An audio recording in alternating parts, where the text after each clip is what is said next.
Negros Occidental, yara makitaan sa Lizares Street, Barangay Zone 6, Talisay City, amo ang San Nicolas de Tolentino Church. Ang ininga simbahan, tuman katahom, bangod sa pagsampot pagid lamang sa fasad sini, yara ang pinasahinga portiko o porch, kag sa pagtangla sa tubang sang simbahan, makitaan ang clean lines, ang twin towers nga may magagmay nga domes sa ibabaw sini.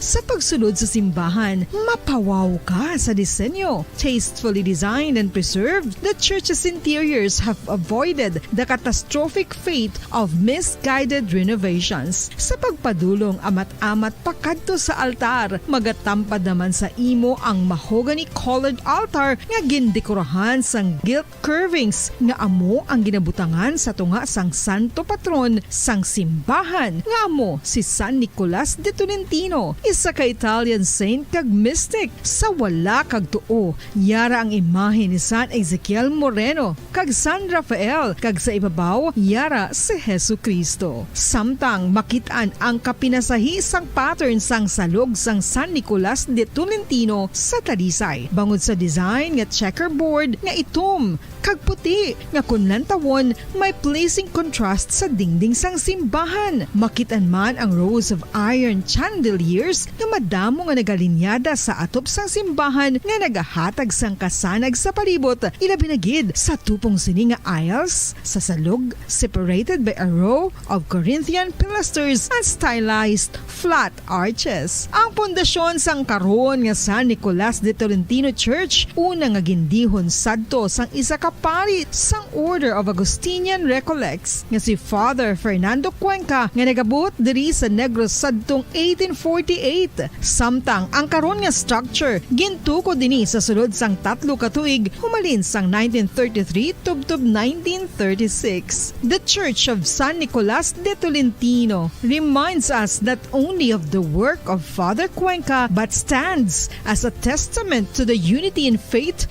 of the people of Talisay.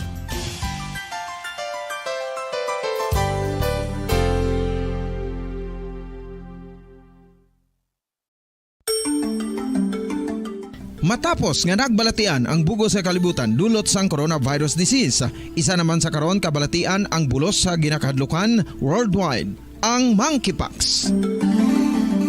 Ano ang ginatawag na monkeypox? Well, sunod sa World Health Organization o kung WHO, ang monkeypox ang isa ini ka infectious disease nga dulot sang monkeypox virus. Kung maghambal naman kita monkeypox virus, isa ini ka orthopox virus nga mo ang ginatunaan sa mga sintomas nga daw kaangay sa smallpox, apang less severe. Ang monkeypox ginakabig nga less contagious kag mangintunaan sang less severe nga mga balatian kung ikumpara sa smallpox. Simuloan nga ang smallpox na eradicate na ini sa tung 1980, apang ang monkeypox nagapadayon nga nagaduging sa mga kapungsuran sang Central kag West Africa. Sa karon, mayara duha ka distinct clade ukon subtype, ang West African clade kag ang Congo Basin clade nga amuman ang ginatawag Central African clade. Ang monkeypox ang ginakabig nga zoonosis. Ukon isa kasahi isang balatian nga naghalin sa mga sapat padulong sa humans. Mga sapat kaangay sang squirrels, ilaga, amo kag iban pa. Human to human transmission is limited. Monkeypox is transmitted to humans through close contact with an infected person or animal or with material contaminated with the virus. Base pa sa key facts ng World Health Organization ukon WHO nga ang monkeypox virus mahimo ini matransmit ukon malaton sa iban pinaagi sa bodily fluids, lesions sa panit ukon internal mucosal surfaces kaangay sa mga naghalin sa baba ukon tutunlan sang pasyente, respiratory droplets kag mga contaminated objects ukon materials kaangay sang beddings. Samtang base naman sa fact sheet sang Mayo Clinic nga isa ka medical center sa Minnesota, USA, nga kun matapikan ang isa ka tawo sang monkeypox virus, ang initial symptoms amo ang paghinanat, paglingin sang ulo, nagahinubag ang mga lymph nodes kag pagadasnan sang pagtinubo-tubo sang mga rashes sa lawas tubtob nga magmangin flat patches ini. Amat-amat nga magaulbo o kon mangin nodules tubtob nga magbinitog-bitog kag mangin pus-filled blisters. Ini nga nagalabot sa 5-7 ka adlaw. The rash heals by scabbing over. Makabig na nga infectious ang isa ka pasyente sa pagsugod pagid lamang sang paghilanat sini. Samtang pamangkot, may bulong na bala ang monkeypox? Well, dugang pa sa fact sheet ng WHO nga ang vaccines nga ginusar sadto sa pag-eradicate sang smallpox sa bugos sa kalibutan amo man karon ang ginatublok sa mga tao batok sa monkeypox kag ang antiviral agent nga gin-develop para sa smallpox treatment nangin lisensyado naman para sa treatment sang monkeypox. Newer vaccines have been developed of which one has been approved for prevention of monkeypox. Luyag mo bala mga kabumbo nga mapanubo ang imo nga bugat? Nakasiguro ka bala nga nagakaigo ang imo nga pamaagi? Isa sa masami nga ginahimo sang iban nga mga luyag magpanubo sang bugat amo ang starvation diet ukon pagpagutom. Ini ang hinali nga pag-utod ukon pagpanubo sang intake sang calories sa gina-consume sa kada adlaw. Ginapinsar sang iban nga epektibo ini nga strategy sa madasig nga pagpanubo sang bugat. Apang nakahibalo bala kamo nga ang hinali nga pagbaylo sang pinaagi sang pagkaon ang makatuga sang suli nga resulta? Naibaluan nga ang pagkaon sang tuman kadyutay o kon pagpagutom ang hindi maayo nga ideya kag ini ang makatuga agud nga magdako na gid ang bugat. Suno sa mga doktor, ang pagbalansi sang pagkaon sang manubo sa calories nga diet ang pinakaepektibo nga makabulig agud mapanubo ang bugat. Ano-ano ang mga pagkaon nga makakuha kita sang vitamin D? Well, pila sa mga ini ang mayara sang significant amounts sang vitamin D nga mahatag sa aton lawas ginalakipan sang cod liver oil, swordfish, salmon, canned tuna, beef liver, egg yolks kag sardines. Uy, ang sardinas! Samtang gina-advise nga nagakadapat gali nga kauno naton ini o kung i-consume naton nga ini nga mga pagkaon sa halos matag adlaw nga tanan agud nga makaangko na nga lawas sang enough vitamin D. Outdoor direct sunlight skin exposure of the face, arms and hands for 5 to 10 minutes 2 or 3 times a week combined with vitamin D supplements is required to ensure vitamin D sufficiency. Gani, ano pa ang ginahulat ninyo? Magwa na kun aga kang magpainit-init o kun magpabalhas samtang naga ulo exercise bangod maayo ang dulot sini sa aton ikaayong lawas. Sa tuman ka kapoy, pag-abot sa balay, kung kaisa nagkakatulugan na lang ang isa ka persona. Apang sa babayi antes magdulog, may mga ritual pa nga dapat himuon kaya nga isang paghukas sang makeup. Ano ini ka importante? Ang pagkakas sang makeup kag pagpanghilam o sang guya antes magtulog ang maayo para sa panit bangod ginakakas sini ang mga cosmetics, impurities kag higko sa surface sang skin nga makatugas ang iritasyon o kung pagpadasig sang pagtigulang sini kung hindi mahimo. Ginabuhinan man sini ang risgo sa pagdevelop sang pimples, pagpula sang guya, blackheads kay iban pa nga size sang blemishes. Naga-promote man ini sang cellular renewal paagi sa paghukas sang dead skin. Importante ang paghukas ang makeup bangod ginapahanugutan sini ang panit nga makaginhawa. Ano ang masami nga rason sang pagsakit sang aton tiyan? Ang pagsakit sang aton tiyan, ang bangod sa sahi sang pagkaon nga aton masami ginakaon. Suno sa oncologist nga si Dr. Isaac David Ampil II, ang masami nga pagsakit sang tiyan ang bangod sa hyperacidity. Suno diri, ang pagsaka sang acid ang nagatuga sang pagsakit sang tiyan. Ini ang ginatumod nga sinisikmura o kung stomach ache. Ang usual nga ginatunaan sini amo ang pagkaon sa mga pagkaon nga mataas sa acid content, kaangay sang citrus fruits, kag labaw sa tanan ang spicy food. Ang iban nga sources amo ang alcohol, coffee, kag masami ang pagpagutom. Ang stomach pain ang bangod man kung kaisa sa ulcer kung sa diin ginadigest sang acids ang lining sang stomach. Apang agud masiguro ang gintunaan sang stomach pain, mas maayo nga magpakonsulta sa doktor.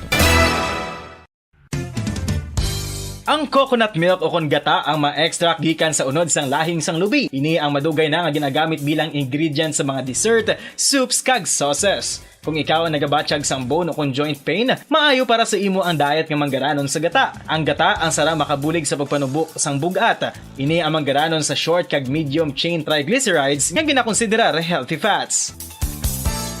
Ginapalawig sini ang isa ka persona antes makabatsyag sang kagutom. Rason na kun nga ang maganubo ang pagkaon o kun makabulig sa paglikaw sa cravings. Ini ang makakonvent man sa energy, suli sa mga longer chain fatty acids, nga kun magdamo sa lawas ang makatuga sang obesity.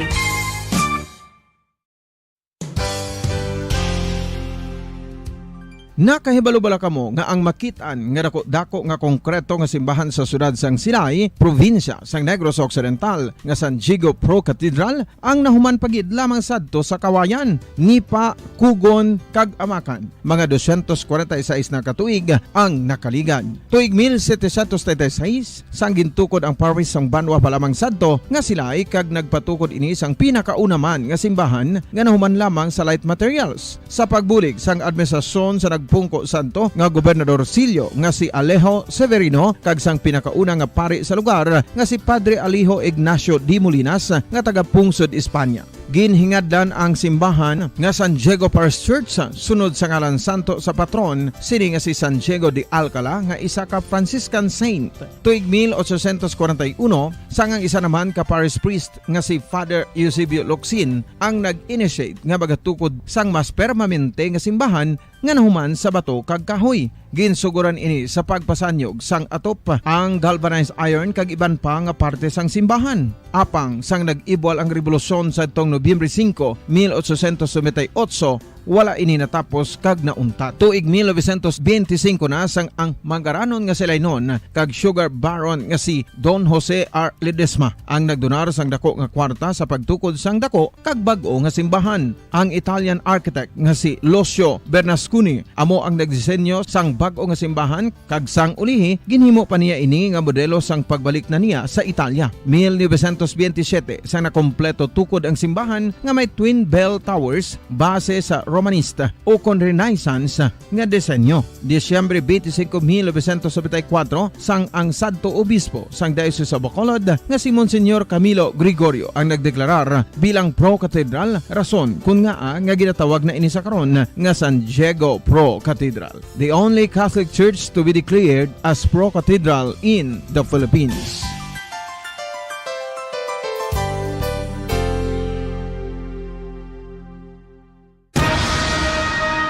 Ang pagpanipilyo ang isa sa mga pinaka-importante nga tikang. Agod mamintinar ang matinlo nga hygiene sa isa ka persona. Apang makapilabala ka beses ini ginahimo sa isa ka adlaw.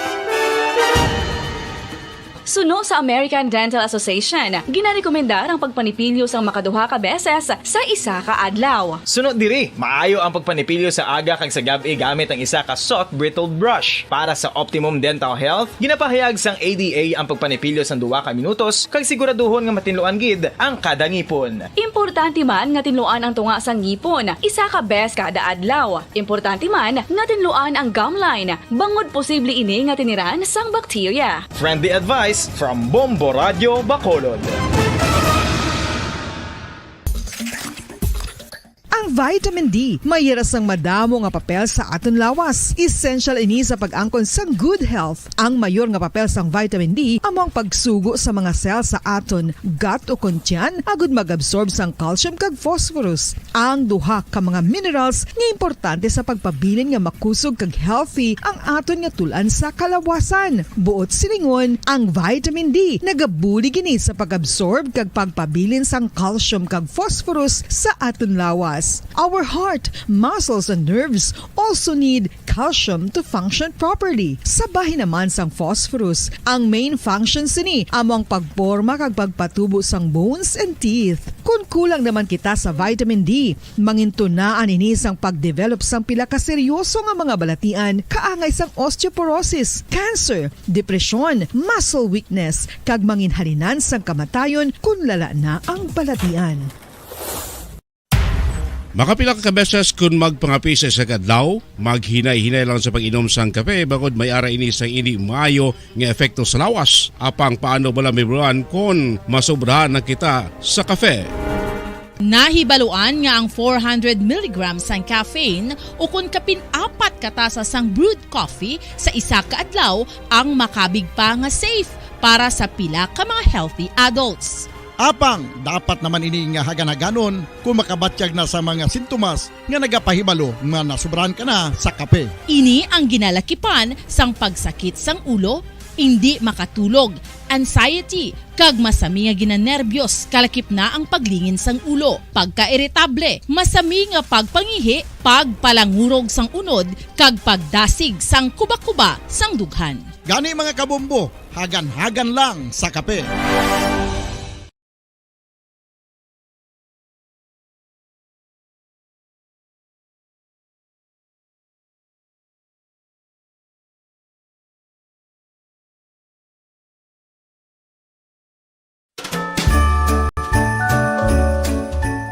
Ang Pinoy style spaghetti top with hotdogs and cheese. Special man nga ginahanda ni nanay para sa Christmas. Kada Pinoy makashare gid sa ila spaghetti.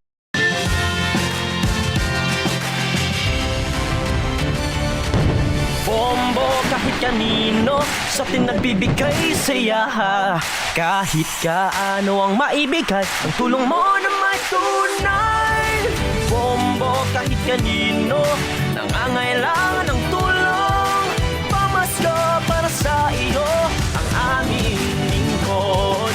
Maligayang Pasko sa lahat, Star FM at Bombo Radyo. At Bombo Radyo.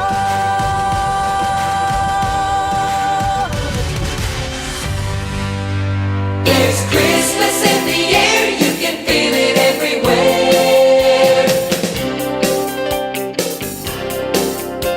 Karon sa aton Christmas countdown, 26 dias na lang ang nabilin. 26 days more to go before Christmas.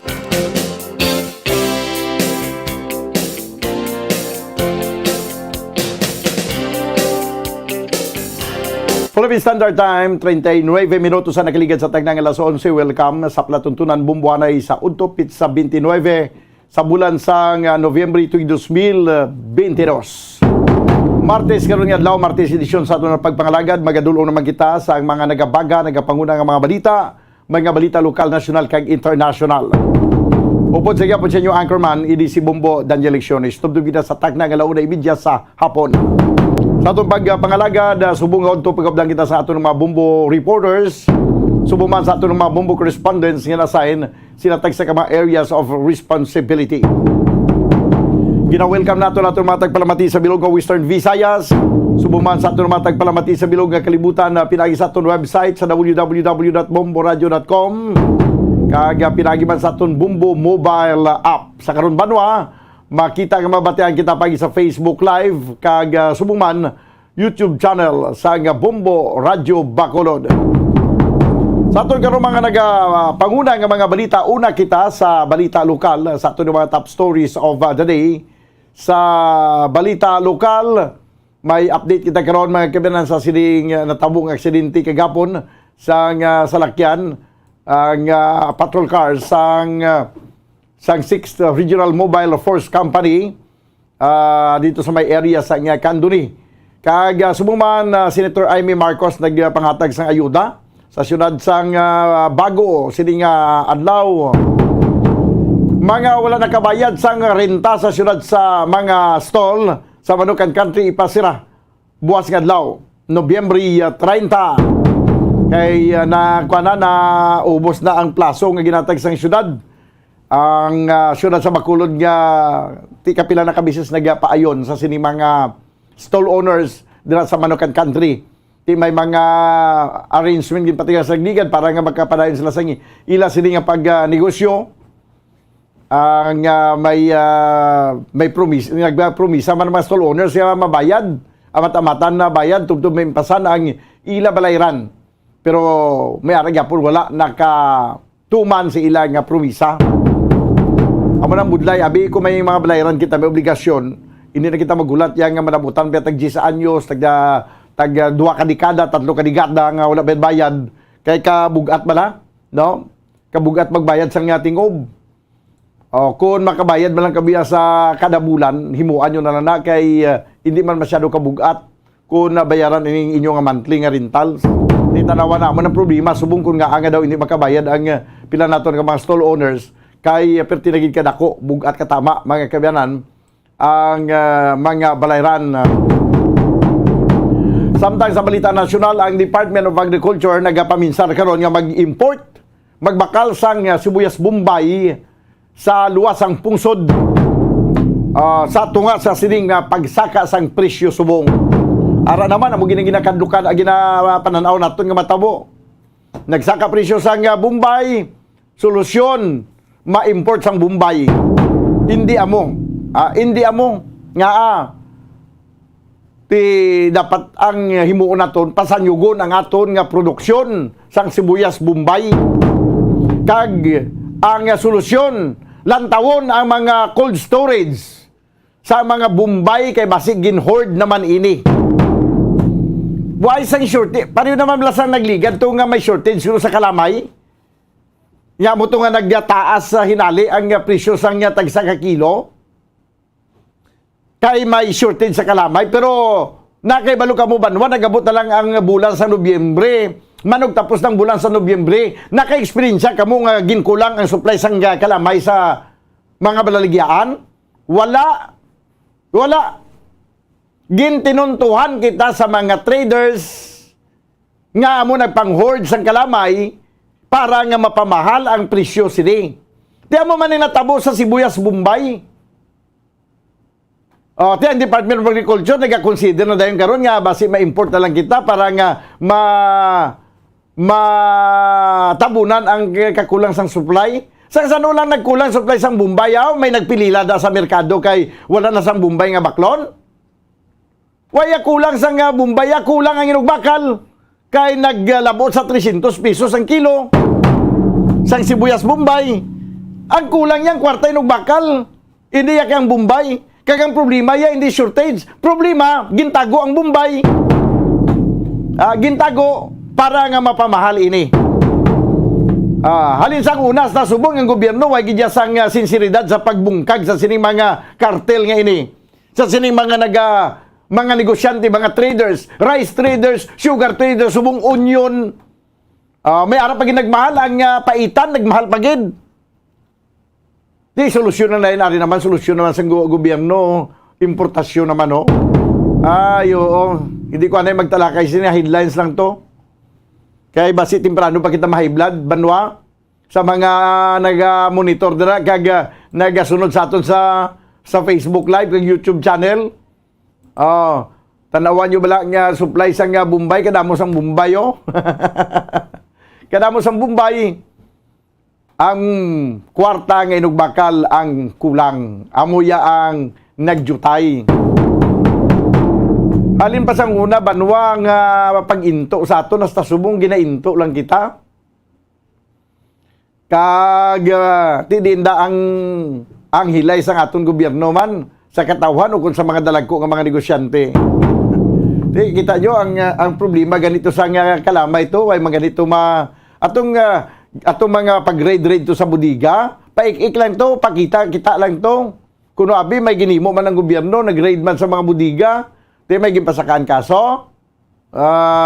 May napamatudaan nyo nga may shortage giman sa kalamay. Wala napamatudaan nga may shortage. Kakilananong ginato mag-import sa kalamay.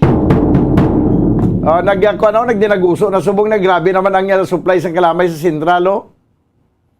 Kay nagsigi-sigi naman galing. Kalapan sa kadutaan naton diri daw hindi naton ma-utilize sa insakto. Ultimo nga Bombay hindi kita makaproduce ang insakto nga kadamuon. Way kita sa mga storage facilities. Para nga sa tion sang mga binulan nga himugasa ang harvest, may butangan kita nga storage. Para pagabot sang sini nga mga binulan, Oktubre, Nobyembre, Disyembre, may supisente nga supply. Daw mo naman nakakatani ka simple, pero ang mga simple nga mga bagay banwa nga pwede himuon sa gobyerno ginapakomplikar pa. 46 minutos ang nakaligad sa tag ng las 11. This time mga kaibigan, kung ano na yung report ni Bombo Carla May Defensor. Ano na tong update sa bahin sa siling na aksidenteng patrol car sang 6th Regional Mobile Force Company sang Philippine National Police. Baguhan ko na to ang driver. Daw ay niya may baluan ang mga kurbada sang dalan. Ti sa mga driver, hindi lang sa applicable ni sa hanay sa PNP, kundi sa aton tanan, kundi ganyan atong kabisado ang area, ang lugar, hindi kita magpasaga-saga kapadasig sang padalagan sa salakyan kay hindi naton tansyar ang mga kurbada la. Ti inali nga way kita kibalo nga grabe galing kurbada to sa unhan.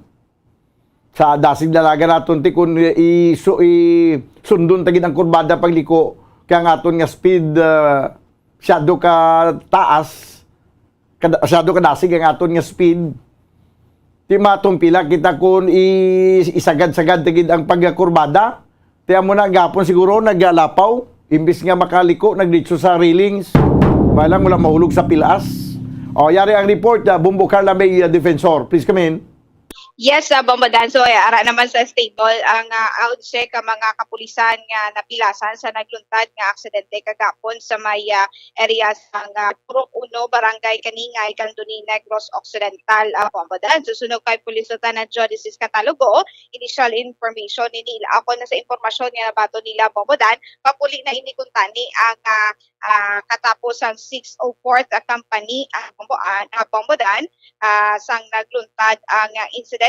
So Bombadan may mechanical error nga natabo kag isa diri nga ginalantaw Bombadan nga baguhan o kun bag-o lagi nakasaka ang driver sinisang patrol nga ginasakyan sinisang 16 ka mga kapulisan kag usa diin 11 diri ang pilason Bombadan. So ang wala nakakagat na Bombadan no ang ila sini nga preno, so that's why nga nagbaliskad kaga na overshoot ang salakyan na Bombadan. So mayo lang gani kay wala nagtupa sa may pilas o kung wala na nagdangat sa pilas ang salakyan kag wala nagkaladagdag ang mga kapulisan nga sakay sang patrol car. So nagpasalamat man ini sila nga wala gid ini sila natam-an Bombadan. Kag may panumduman diri si Police Lieutenant Jodicis Catalogo nga kung maghalin ini sila sa ila sini nga o sa Bombadan, checkeron gid no kung ang preno pala nagakapit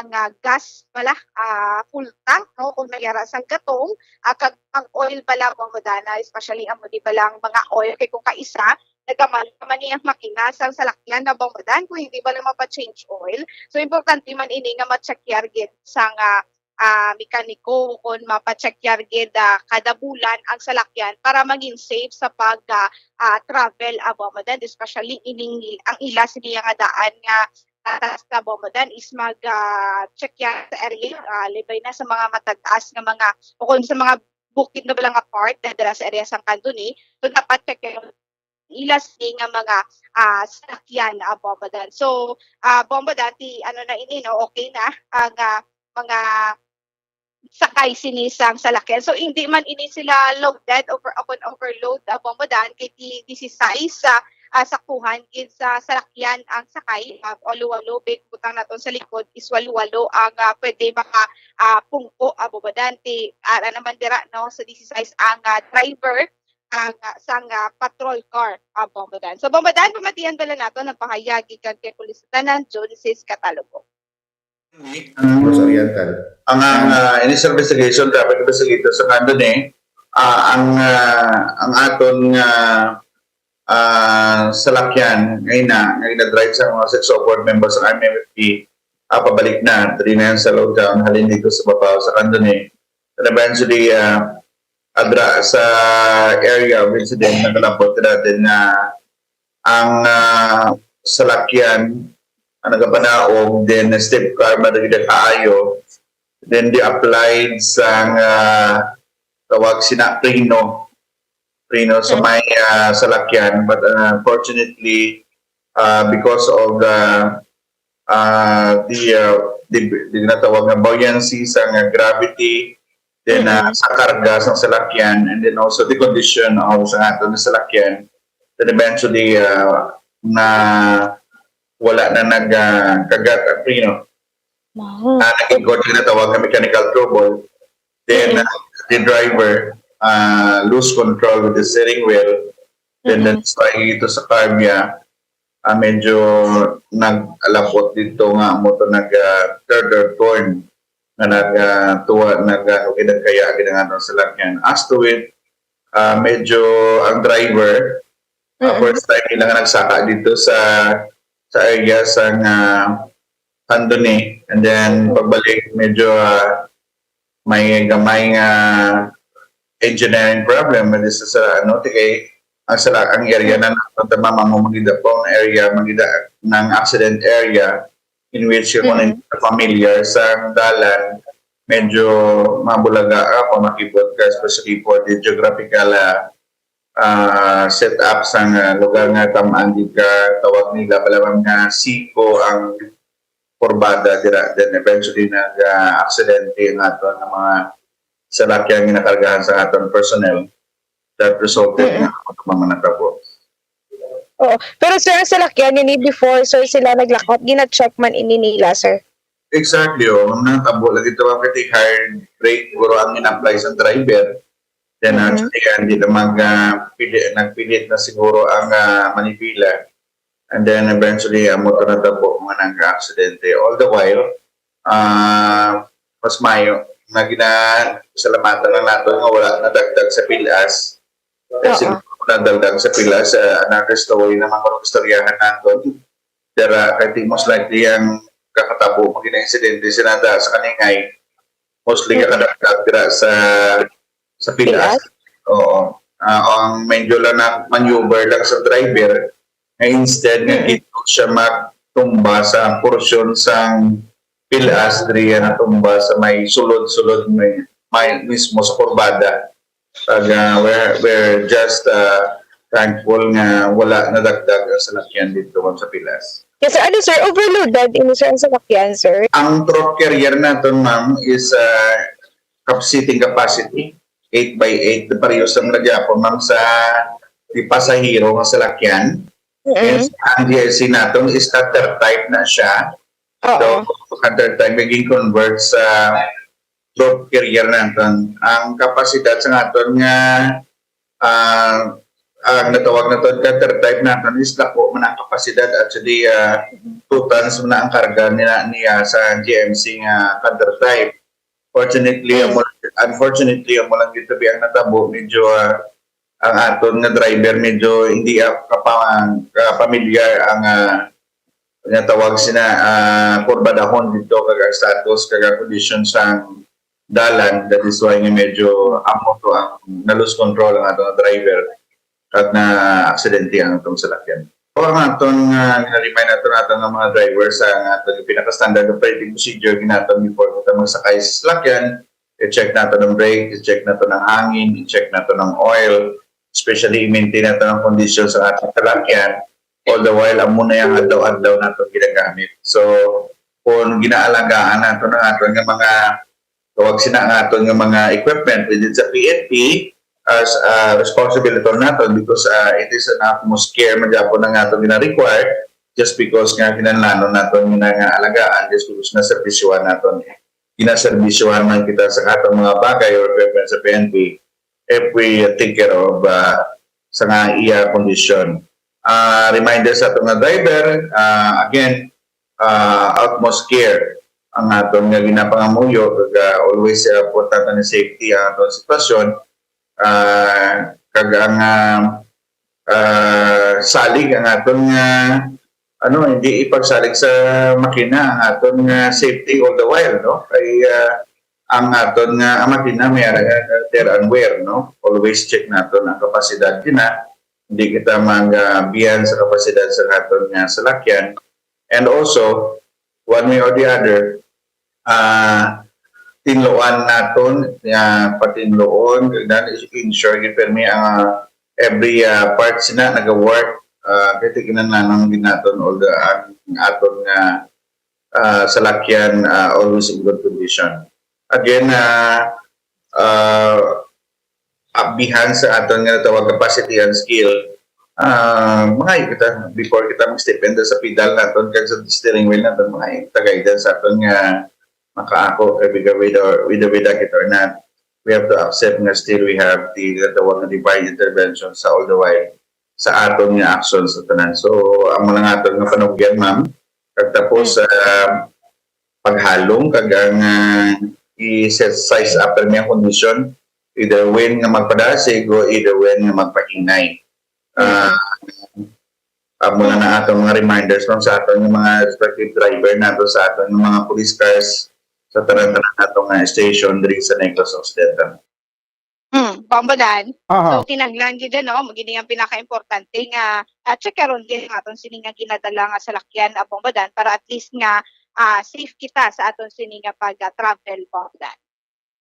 Sige, amo ginang pinaka-importante sa tanan kay kung hindi kita maghalong kag hindi naton pag-checkero ng aton nga salakyan do, pawala lang bala.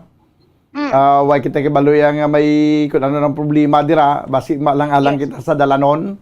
Amo gid sakto gid na boboda no, akapin pa kung ang dalanon o kung ang area imo sini nga ginakatuan, hindi pala matawo. Mo ginang pinaka-mabutlay gid po. Aha. Sige. Yan sa bobodan.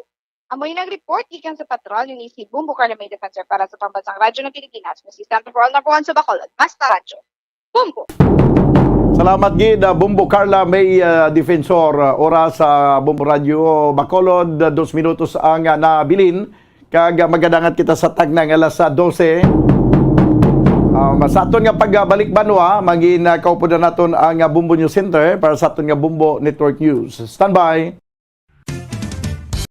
Ang coconut milk o kon gata ang ma-extract gikan sa unod sang lahing sang lubi. Ini ang madugay na nga ginagamit bilang ingredient sa mga dessert, soups kag sauces. Kung ikaw ang nagabatsyag sang bone o kon joint pain, maayo para sa imo ang diet nga manggaranon sa gata. Ang gata ang sara makabulig sa pagpanubo sang bugat. Ini ang manggaranon sa short kag medium chain triglycerides nga ginakonsiderar healthy fats. Ginapalawig sini ang isa ka persona antes makabatsyag sang kagutom. Rason na kun nga ang maganubo ang pagkaon o kun makabulig sa paglikaw sa cravings. Ini ang makakonvent man sa energy, suli sa mga longer chain fatty acids, nga kun magdamo sa lawas ang makatuga sang obesity.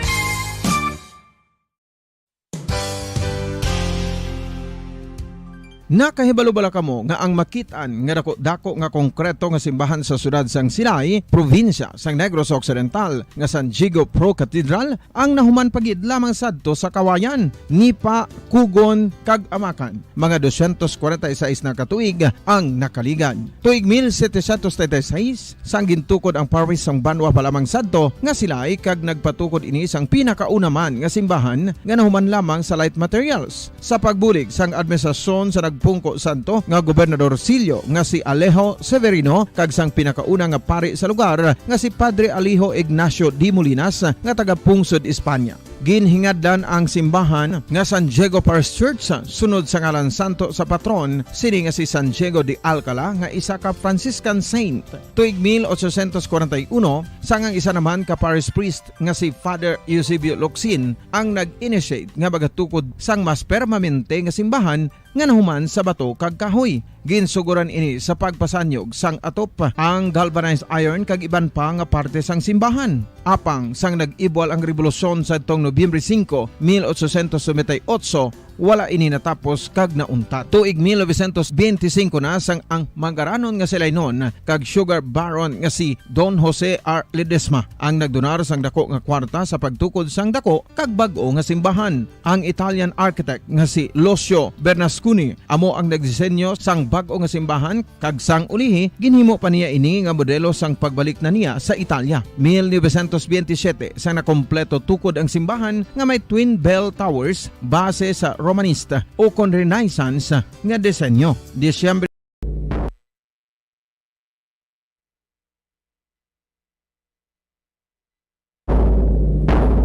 Magandang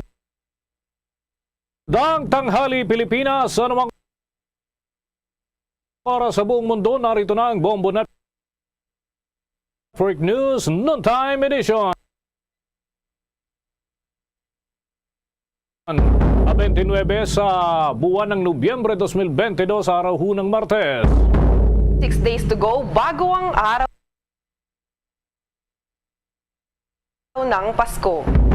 Sa ulo ng ating mga billion pesos ang halaga dyan ho sa Central Visayas. At ang personal driver ni Congressman Arnie Teves sa Negros Oriental, binaril at patay ng riding in tandem na suspect. At sa atin pang dagdag na balita, 5 na italang patay dahil naman sa land dispute at 6 na suspect. At patay ng riding in tandem na suspect.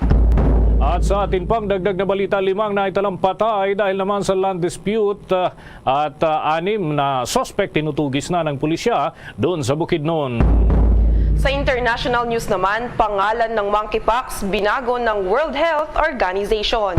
At sa ating balitang palakasan, banggaan ng 76ers at Hawks at Timberwolves kontra naman sa Wizards, naging kapanapanabik dyan sa National Basketball Association. At may kakapasok lamang din ho na balita, pinababakante na yung pwesto ng gobernador dyan sa lalawigan ng Albay. At ngayon sa ating mga detalye, iniulat ng Department of Trade and Industry o DTI na nagtaas na ang presyo ng ilang pagkain na karaniwang inihahain sa Noche Buena. Inihayag ni Undersecretary Ruth Castello na nasa 1 hanggang 5% ang itinaas sa presyo ng mga bilihin. Anya, hindi naglabas ng suggested retail price ang kagawaran para sa mga kinakain sa Noche Buena.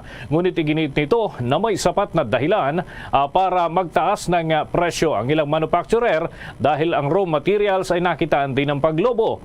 Nanawagan naman si Castello sa mga manufacturer at retailer na maghinay-hinay sa pagtataas sa presyo ng Noche Buena items. Dako muna tayo dyan sa Ninoy Aquino International Airport dahil ilang problema raw sa paliparan ay natuklasan matapos ang iba pang mga development sapagkat nabansagan nga itong third most stressful na airport sa Southeast Asia. Alamin ho natin kung ano na, may naresolba na ba dyan sa naturang paliparan. Si Bombo Gerald Ulep nasa linya. Bombo Dennis sa Bombo Alaysa, tuloy-tuloy nga itong isinasagawa ng ating pamahalaan na improvement dyan pa rin sa Ninoy Aquino International Airport matapos lumabas itong report na isa itong naturang paliparan sa mga stressful na paliparan sa buong mundo. Base ito sa datos na nakolekta ng travel blog na Hawaiian Island. Ayon kay Department of Transportation Secretary Jaime Bautista, ilan daw sa mga problema sa naturang paliparan ay natugunan na rin matapos itong lumabas na report.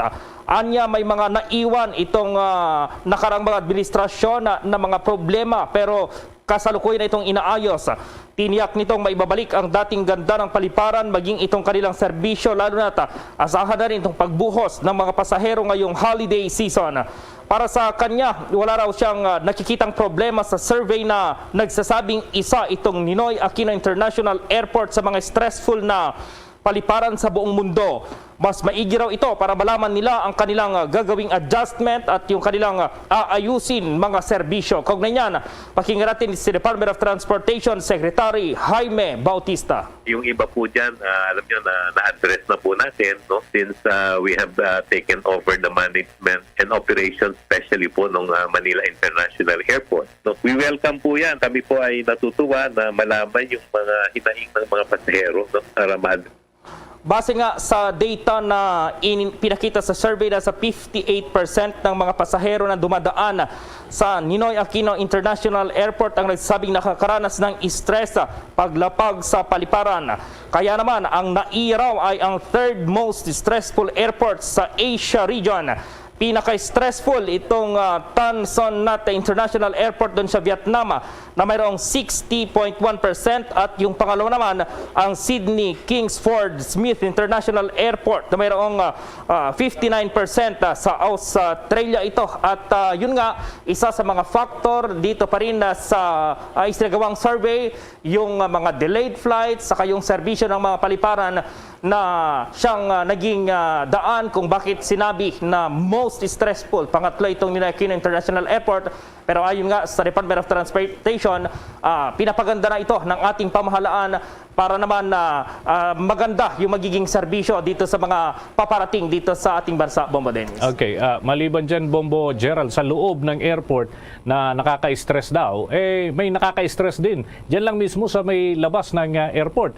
Pag sumakay ka ng NAIA o Ninoy Aquino International Airport hanggang Makati lang, minsan yung mga nakaresibo ito, may logo, 2,500 ang singil.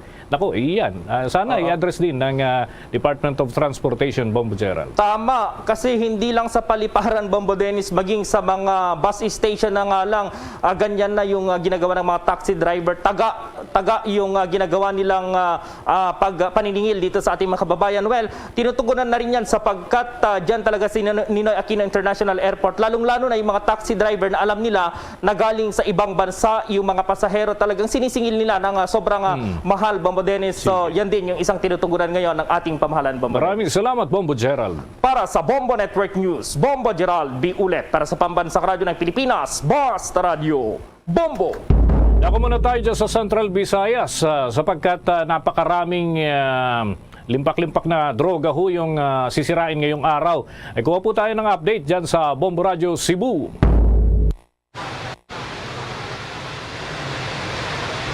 Bombo Dennis, Bombo Alaysa, mahigit sa 200 ang sinunog dito sa Cosmopolitan Funeral Homes dito sa lungsod ng Cebu. Sa nasabing halaga, umabot sa 36,953.37 grams ang shabu o illegal na drogas, methamphetamine hydrochloride, samantala 372.269 grams ang marijuana, 3.65 ml ng nalbuphine hydrochloride at 2,984 tablets ng ecstasy. Sa panayam ng Bombo Radio Cebu kay Leia Albiar Alcantara, ang tagapagsalita ng PRIA 7, sinabi nito na sa taong ito na ang pangalawang beses ng destruction of dangerous drugs na isinagawa ng kanilang ahensya kasama ang Police Regional Office of PRO 7.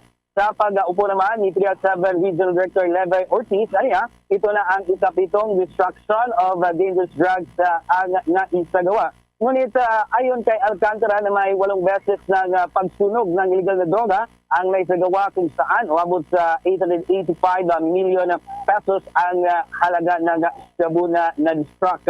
Inihayag nito na ginagahandaan na naman ngayon ng kanilang ahensya ang destruction of dangerous drugs sa darating na Disyembre 13 sa taong kasalukuyan bago matapos ang taon. Ito ay base na rin sa request ng PRO 7.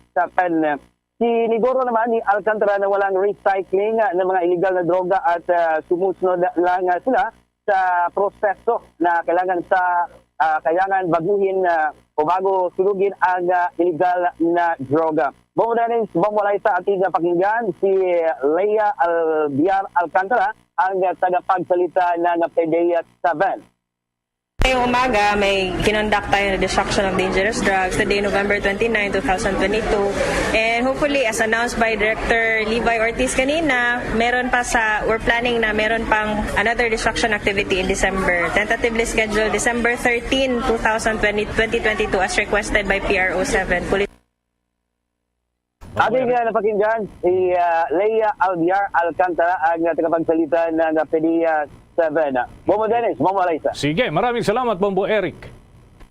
So yan ang balita mula dito sa Bombo Radio Cebu para sa Bombo Network News. Ito sa Bombo Eric Amaro Dagkugulat para sa Bansang Radyo ng Pilipinas. Numero ng radio station sa probinsya ng Cebu, Basta Radio. Bombo! Abangan din mamaya mga kabombo, mga Kastar Nation, dahil may 5 naitalang patay dahil sa sigalot sa lupa. Diyan ho ito sa area ng Bukidnon. Yan at iba pang mga balita, susunod na. DG SB, give the SB combo quiz a try. Large coffee and classic donut. 99. Still premium donut and large coffee. Hot or right? Oh my. Large coffee and bun which 140. Just Dunkin' yan, hot or right choco. 120. Chokin. Premium and classic munchkins for $120. The SB Combo Crazy Available now. See posters and print ads for details. Promo runs from August 19, 2022 to December 31, 2022. The DTI Fair Trade Permit number FTEB 147309 series of 2022. Sa iba namang balita, may kabuang 5.2 billion pesos ang inilabas ng Department of Budget and Management o DBM para pondohan ng isang buwang kinakailangan ng Targeted Cash Transfer Program ng Department of Social Welfare and Development. Sa isang pahayag ng DBM, ang Special Allotment Release Order ay inaprubahan noong November 17 at sinisingil sa ilalim ng Unprogrammed Appropriation. Dagdag pa ng ahensya na ang halaga ay sumasaklaw sa ikatlong tranche ng Targeted Cash Transfer Program na nakikitang makikinabang sa 9.8 na milyong benepisyaryo. Ang Targeted Cash Transfer Program ng Department of Social Welfare and Development ay namamahagi ng unconditional cash transfer na 500 pesos sa mga pinakamahirap na naaapektuhan ng kabahayan kada buwan sa loob ng 6 na buwan upang mabawasan ng epekto ng pagtaas ng presyo ng gasolina at iba pang mga bilihin. Sinabi pa ng naturang ahensya na una na itong naglabas ng 10.33 billion pesos sa DSWD para sa 2 buwang cash transfer para sa 10 milyong household beneficiaries. Nauna nang idiniin ng National Economic and Development Authority na ang napapanahong pagpapalabas ng mga cash transfer ay napakahalaga sa pagtulong ng mahina at pagtaas na panahon ng inflation sa ating bansa. Mga kabombo, mga ka-Star Nation, tuloy-tuloy pa tayo sa ating mga balita at pinag-aaralan ho ng Bureau of Corrections na irekomenda ang pagbibigay ng executive clemency doon sa mga persons deprived of liberty o PDLs. Mga bilangguho ito na nasa edad 70 pataas bilang bahagi ng hakbang nitong ma-decongest yung mga kulungan sa ating bansa. At ayon nga kay Bureau of Corrections Officer in Charge Gregorio Katapang, ang mga matatandang bilanggo ay maaaring mabigyan ng parole at good conduct time allowance sa benefits kung makikita sa kanilang pagsusuri na sila ay kumilos ng maayos habang nasa kulungan at nakapagsilbi ng kalahati ng kanilang sintensya. Anya, tinitingnan ng Bureau of Corrections ang naturang posibilidad para ma-decongest na yung mga kulungan, partikular ng New Bilibid Prison. Sinabi pa ni Katapang na sa Enero ng susunod na taon, hindi bababa sa 2,000 hanggang 3,000 na mga nakapit ang maaaring ilipat sa Port Magsaysay doon sa Nueva Ecija, isang drug rehabilitation facility na hindi gaanong nagamit. Kaugnay niyan ay noong buwan nga ng Oktubre ng taong kasalukuyan, ang New Bilibid Prison ay mayroon ng record na 29,000 mahigit na mga bilanggo, ngunit mayroon lamang itong kapasidad na dapat ay 6,000 mahigit. Batay na rin sa record at kinakailangan na mailipat ito sa ibang penal colony ang mga ibang bilanggo upang maiwasan ng siksikan at ang iba ay pinalaya na sa naturang kinakaharap na sintensya. 13 minutos na ho, makalipas ang alas 12 ng tanghali. The time check was brought to you by Dunkin', pasalubong ng bayan.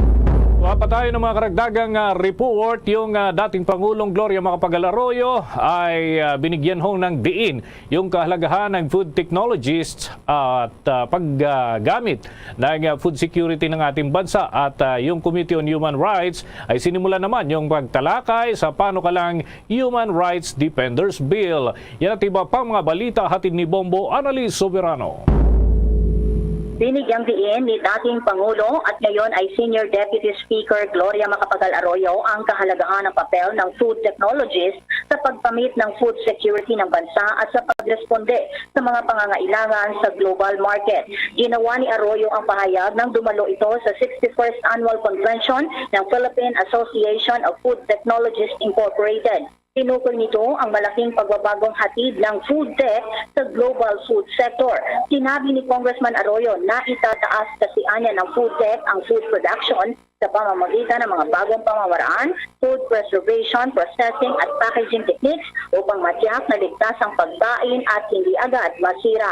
Sinilala din ni Arroyo ang pagpapahalaga ng Philippine Association of Food Technologies sa human security sa pamamagitan ng pagtiyak ng sapat na pagkain gaya ng hangarin ng Pangulong Ferdinand Bongbong Marcos Jr.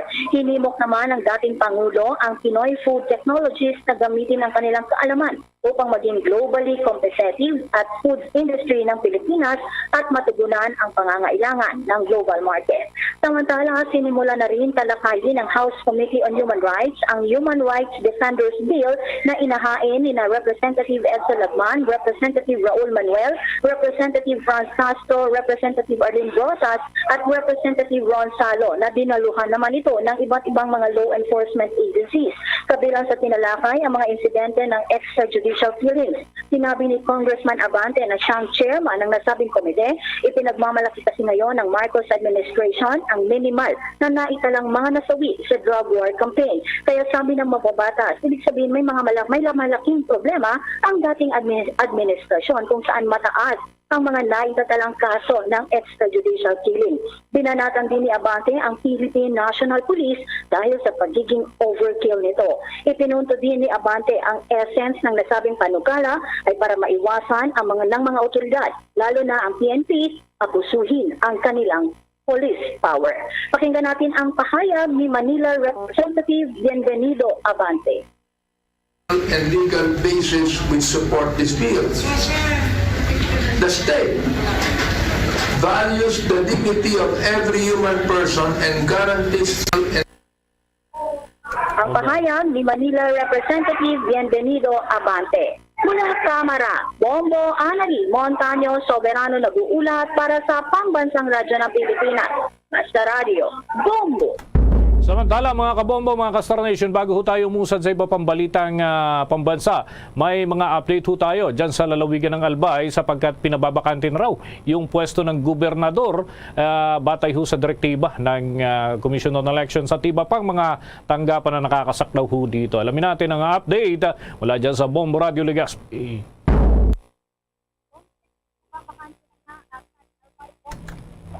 Bombo Rupa. May check natin muna yung kanyang communication line dyan sa area, mga kabombo, mga Kastar Nation, sapagkat importante itong balitang ito. Malaki ang epekto nito dyan sa liderato sa bahagi po ng lalawigan ng Albay. Yung kanilang gobernador ay nasasangkot ho kasi sa isang usapin kung saan ay naiprotesta yung kanyang pagkapanalo bilang gobernador ng probinsya. Sa ibang mga balita muna tayo, Bombo Alaysa. Yes, sa harap nga ng napakataas na presyo ng sibuyas, inihayag ng Department of Agriculture na maaaring makabili ng mas murang sibuyas sa mga kadiwa stores ng gobyerno. Sinabi ni Agriculture Assistant Secretary Christine Evangelista na nagpapatuloy ang pagbubukas ng kadiwa stores nang sa gayon ay doon makabili ng mas murang halaga ng mga bilihin ng publiko kabilang na ang sibuyas. Sinabi ni Evangelista na sa mga kadiwa stores ay maaaring makabili ng pulang sibuyas na nasa 170 pesos kada kilo na anyay mas mababa kumpara sa 280 pesos at minsan ay umaabot pa ng hanggang 300 pesos sa mga pamilihan. Sa ngayon, ayon kay Evangelista ay kanilang inaalam kung gaano kalaki ang volume ng nakatakdang i-harvest sa susunod na buwan, gayong makakatulong ito sa pagdaragdag ng supply na tiyak naman na makakapagpababa sa presyo nito. Sa ngayon, ayon kay Evangelista ay mayroon na silang ginagawang pakikipag-ugnayan sa Bureau of Plant Industry para makita niya ang supply situation at makita ang rason ng napakataas na pagsipa ng presyo ng sibuyas. Tuloy natin muli ang linya mula ho dyan sa lalawigan ng Albay sapagkat may mga update daw doon sa pagkwestiyon doon sa pagkapanalo ng gobernador ng naturang probinsya. Bombo Radio Legazpi, please come back.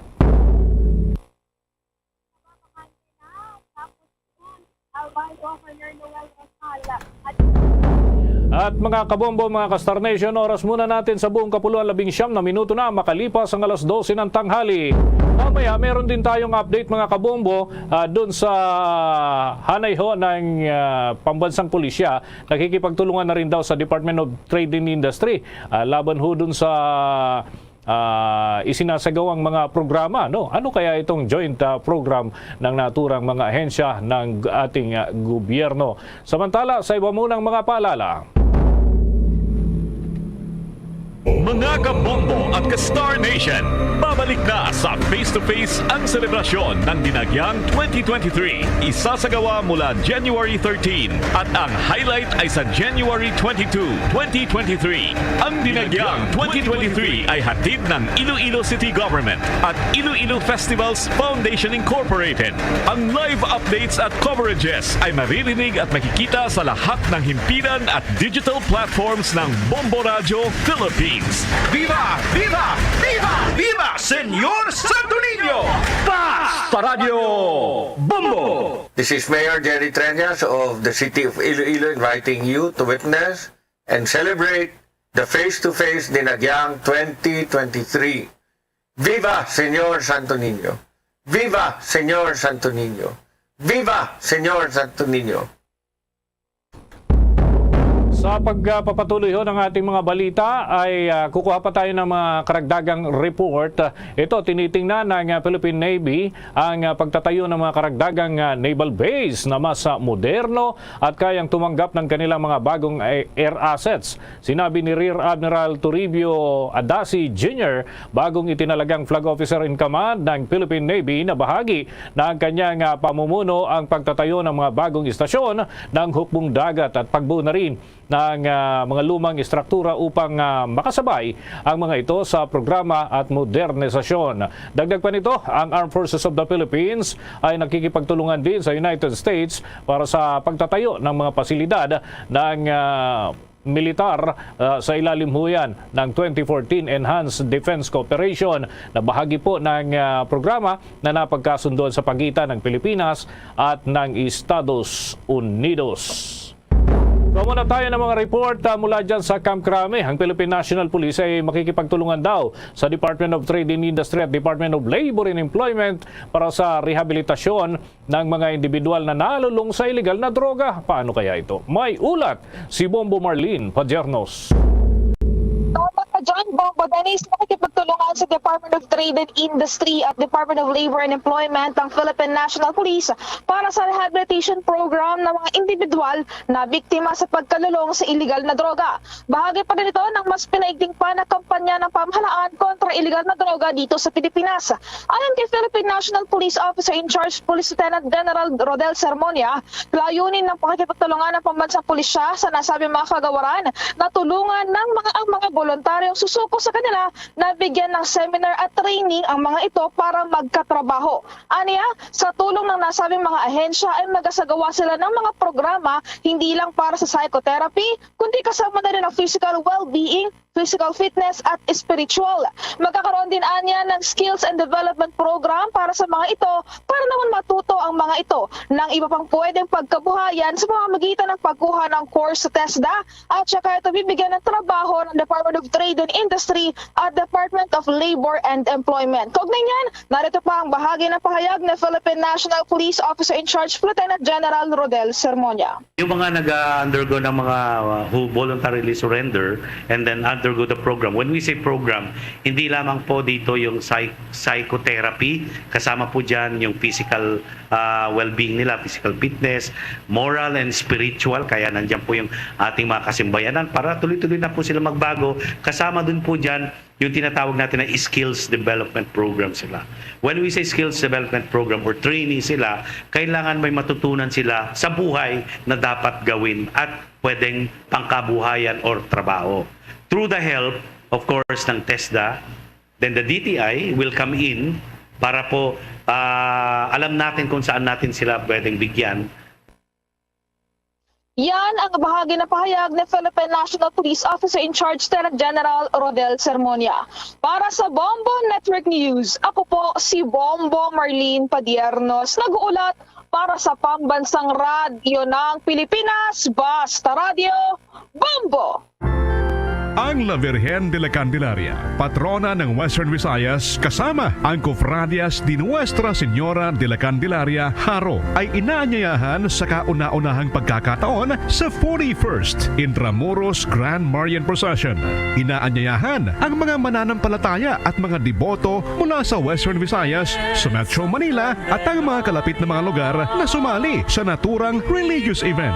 Disyembre 4, 2022, alas 2 ng hapon hapon para sa misa sa Manila Cathedral at alas 4 ng hapon para sa prosesyon sa Plaza de Roma. Viva la Virgen de la Candelaria!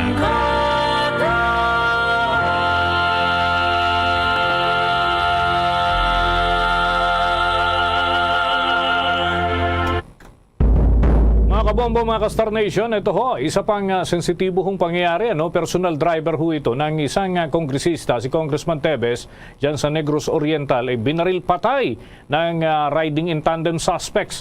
May ulat ang Star FM Cebu.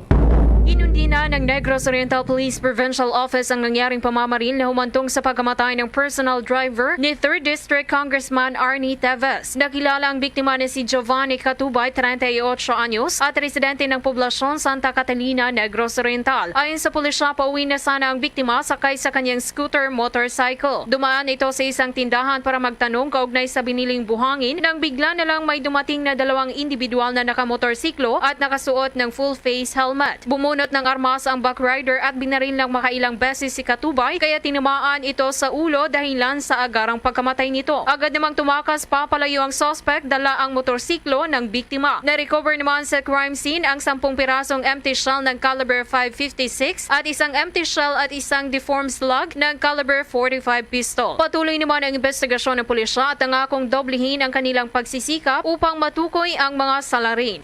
Kaya kami ngayon ay nagpupursige, even the regional office, the regional director of Police Regional Office 7 ay nakatutok sa aming ginagawang investigation, and in fact mayroon siyang mga teams na tutulong sa amin dito para maibigay yung patas na investigasyon at tututong justisya doon sa namatayan at sa biktima. Samantala, nanawagan naman si Teves ng agarang paglutas hindi lang sa nangyaring pagpatay sa driver nito, kundi maging sa iba pang insidente ng pamamaril sa lalawigan. Mula Star FM Cebu, para sa Bombo Network News, Star DJ Sophie Ember nag-uulat para sa Pambansang Radyo ng Pilipinas at #1 radio network in the country, Basta Radyo. Bombo! Sa karagdagan pang balita, 5 patay dahil sa land dispute at 6 na suspect tinutugis ng PNP doon sa Bukidnon. May pag-uulat ang Bombo Radyo Cagayan de Oro. Pa rin naman ang tiwala ng Command Group ng Police Regional Office 10 sa bagong Provincial Director ng Bukidnon sa kabila ng sunod-sunod na kaso ng patayan simula nang maupo ito sa katungkulan sa nasabing probinsya. Pagtitiyag ito ni Pro-10 Spokesperson Police Major John Navarro sa kabila ng ilang mga pagkwestiyon ng mga individual o personalidad kung bakit marami ang naitala na crime against persons sa probinsya sa loob lamang ng panunukulan ni Provincial Police Director Colonel Arnante Reyes. Reaksyon nito ni Navarro sa pagtatanong ng Bombo Radio kung buo pa ba ang tiwala ni Pro-10 Director Brigadier General Lawrence Coop kung saan pinakahuli na mayroong massacre na nangyari na sangkot ang 5 kataong nagsilbing biktima patay habang isang sugatan nang inatake ng hindi lumagpas 6 katao na armado ng mga baril at itak sa isang lupain sa sitio Kiabacat, Barangay Sungko, bayan ng Lantapan, Bukidnon. Sinabi ng opisyal na bagamat mayroon talagang ganito na pangyayari, subalit hindi rin maitanggi ang overwhelming accomplishment umano na nagawa ng kanilang itinalaga na bagong provincial director. Magunitang dahil sa matinding bangayan ng lupa ay binaril at tinagapatay ang landowner na si Daniel Lugnasan kasama ang 4 na iba pa noong nakaraang gabi. It is a multiple murder.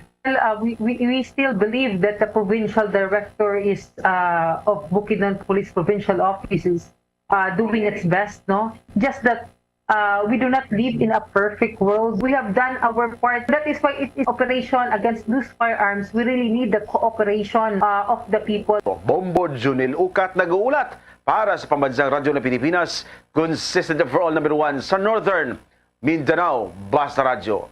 Bombo! Bombo International News. Sa international news naman, pinalitan ng World Health Organization ang pangalan ng viral disease na monkeypox bilang Mpox. Ito ay dahil sa mga alalahanin tungkol sa racism at stigmatization. Ang bagong pangalan ay gagamitin sabay-sabay sa loob ng 1 taon habang ang luma ay inalis na. Ang transition period para sa pagpapatibay ng bagong pangalan ay naglalayong mabawasan ang mga alalahanin na ikinababahala ng mga eksperto tungkol sa pagkalito na dulot ng pagbabago ng pangalan sa gitna ng isang global outbreak.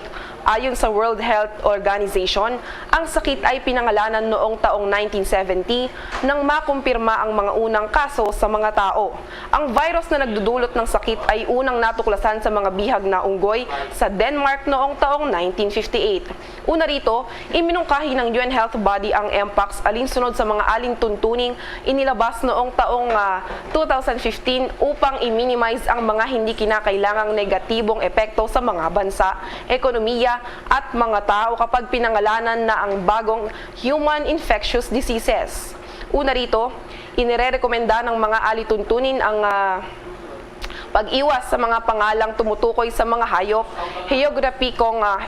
heograpikong lokasyon at pangkat etniko gaya ng swine flu at ang sakit na Middle East Respiratory Syndrome. Inihayag ng grupo na ang mga pangalan ng mga sakit ay dapat na binubuo ng mga generic na naglalarawang termino batay sa sintomas ng mga sanhi nito.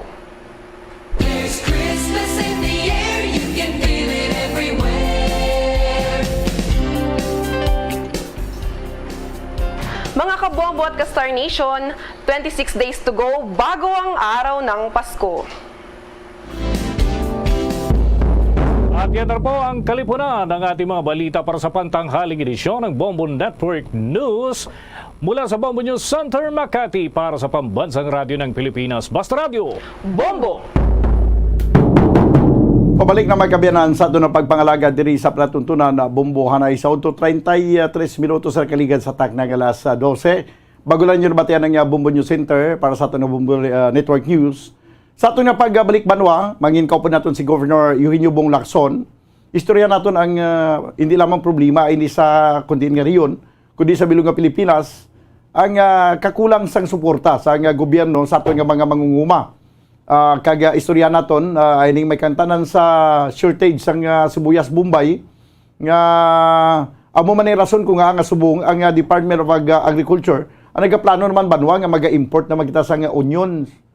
Di sa nagligad to, may interview kita ng mga growers ng onion sa barangay Dulao, Bago City nga nagapayag nga daw makasarang man kita makaproduce kung gustuhon gid sang sufficiente nga supply ang kaya kinahanglan lamang nga kulang kita mo ang storage facility nga mo ang tambakan abi dira i-storage no ang mga Bombay kung sa tion sang peak season nga damo ining supply ibutang sa storage para nga pagabot ang season nga daw kabudlay ang magpatubo sang Bombay may ara pagyapon kita sang sufficiente nga supply apisar nga wala sang harvest.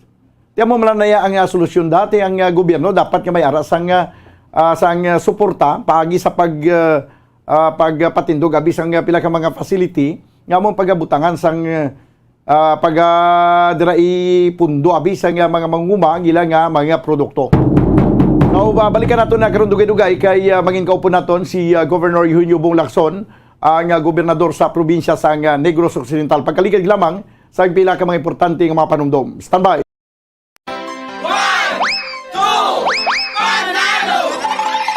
Heto ang isa sa mga nanalo ng Daily Prizes.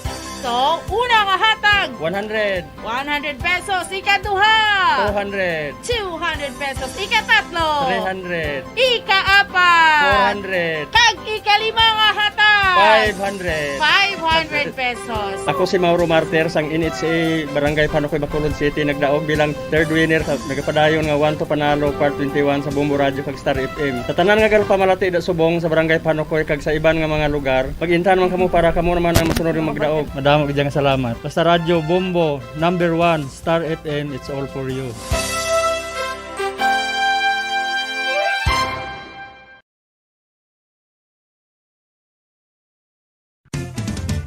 Dugang nga impormasyon angot sa balot.